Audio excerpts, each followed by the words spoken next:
What if the fountain of youth wasn't hidden in a pill, a procedure, or even your diet, but in something you already knew how to do as a child?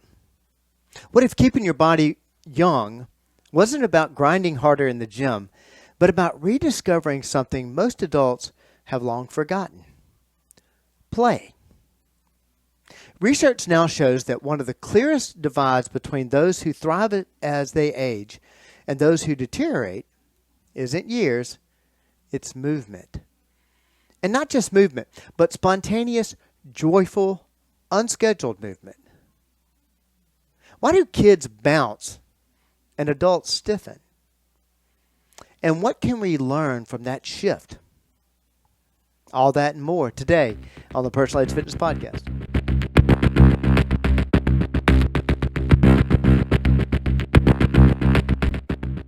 Welcome to the Personalized Fitness Podcast, where we dispel the myths of health, fitness, and wellness. I'm your host, Garrett Williamson, president of Personalized Fitness. Thank you so much for joining us today. If you have questions about this topic or any other, or anything else related to your personal wellness journey, you can reach us at area code 251-278-3343. Email me directly at garrett@personalizedfitness.com or visit our website, personalizedfitness.com.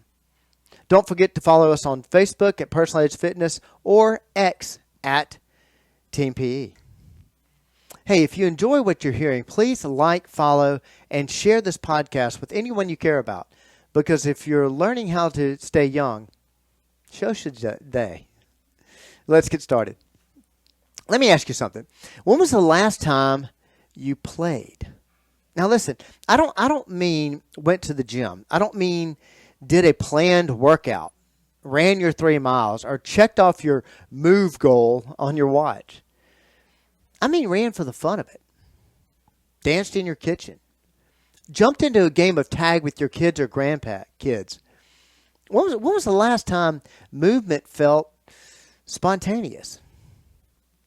For most of us, the answer is probably somewhere back in childhood.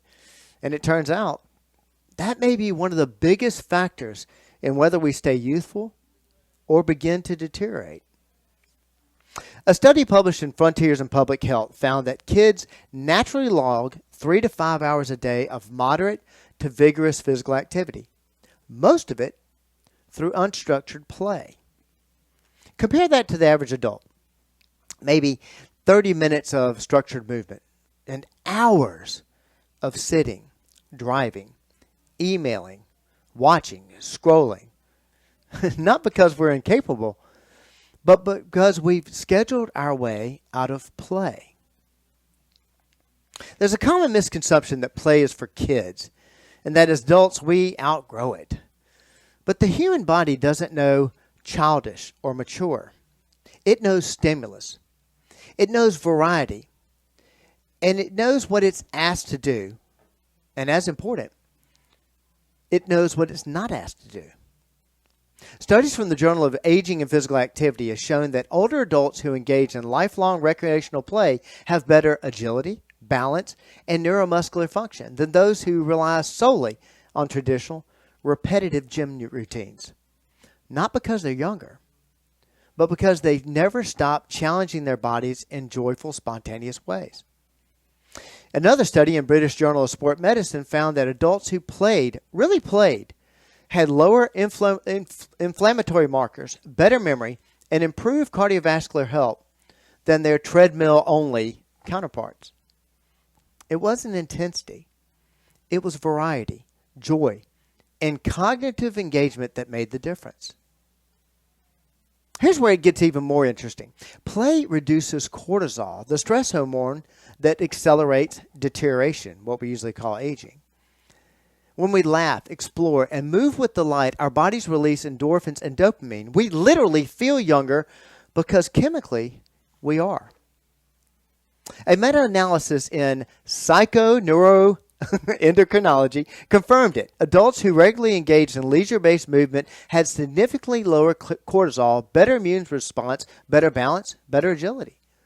That's not a magic trick. That's physiology. Why do adults stop playing? As kids, play is built into the day. Recess, PE, backyard antics. No one schedules it.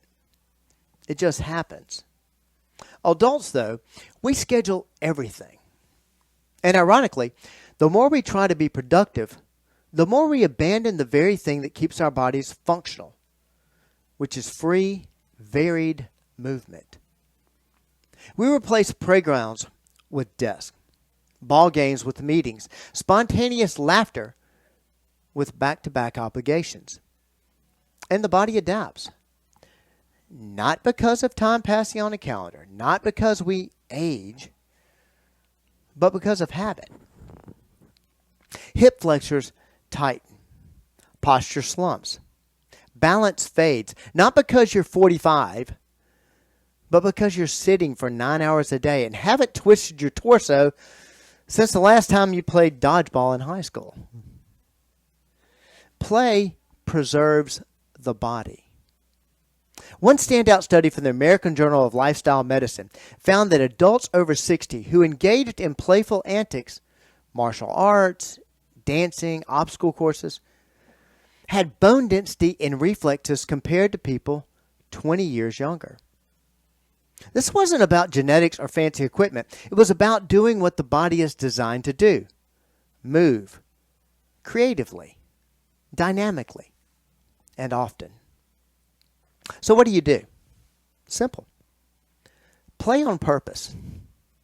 It might mean joining a pickleball league or dancing in your kitchen, wrestling with your dog, hiking with no destination, playing tag with your grandkids, and refusing to be base.